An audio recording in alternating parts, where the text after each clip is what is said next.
Olá, pessoal. Então, dando continuidade ao nosso material didático, nós hoje vamos falar a respeito do tratamento do paciente diabético tipo 2. Sempre lembrando a vocês que a base do tratamento é sempre o tripé: o estímulo à atividade física, orientação em relação a uma alimentação mais saudável e o tratamento medicamentoso. Mas, em relação ao tratamento medicamentoso, preciso lembrar a vocês que a hiperglicemia nestes pacientes, ele tem uma origem multifatorial, ou seja, existe mais de um mecanismo fisiopatológico envolvido, e isso é importante na hora que nós vamos pensar no tratamento que nós vamos oferecer ao nosso paciente.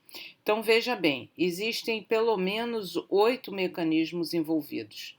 Além da diminuição relativa da secreção de insulina, existe a resistência insulínica, que leva a um aumento da produção hepática de glicose, a diminuição da captação pelos músculos e o aumento da lipólise. Tudo isso é consequência da resistência insulínica.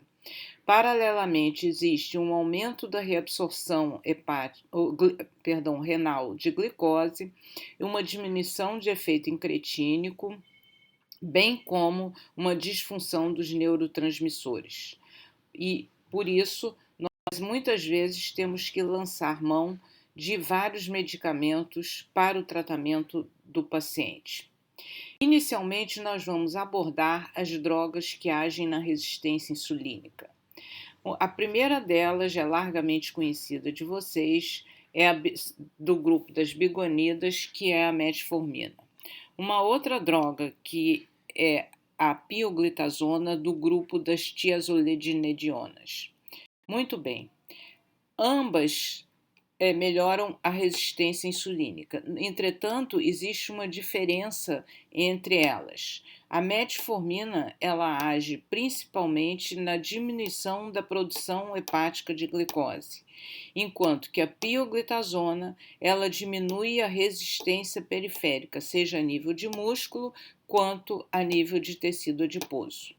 A metformina, ela vem sob a apresentação de comprimidos que não são de ação prolongada, e aqueles que são de ação prolongada, que eles vêm com a denominação XR.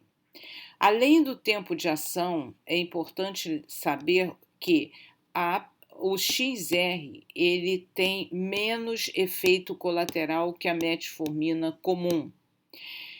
A outra diferença importante entre essas duas formas de apresentação é que a forma comum, que vem em comprimidos de 500, 850 e 1000 miligramas, a sua dose deve ser fracionada sempre após as refeições, enquanto que a apresentação de Extended Release XR, ela deve ser administrada em dose única diária, preferencialmente durante o jantar. A metformina, a dose máxima preconizada é de 2.550 miligramas, independente da forma de apresentação. Recomenda-se iniciar sempre com uma dose menor e titulando para que não haja muitos efeitos colaterais, como flatulência, diarreia, e com isso melhora a adesão do paciente ao tratamento.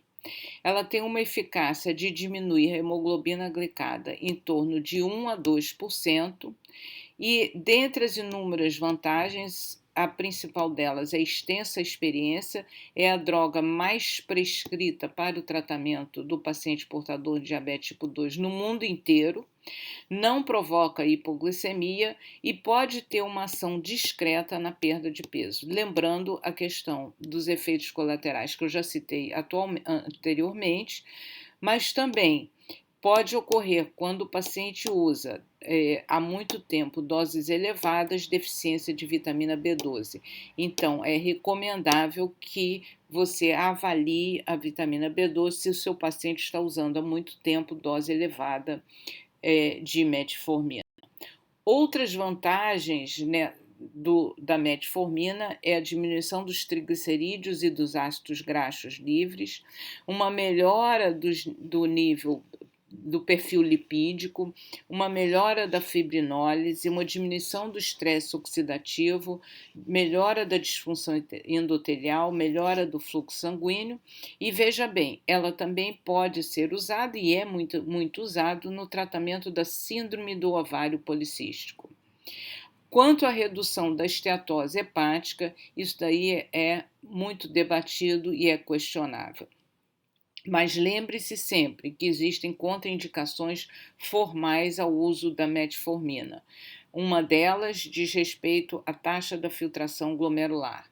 Então, toda vez que você estiver pensando em prescrever metformina ou estiver atendendo um paciente que que esteja em uso de metformina, não se esqueçam de pedir a creatinina e fazer a dosagem da taxa de filtração glomerular através de uma daquelas fórmulas disponíveis amplamente.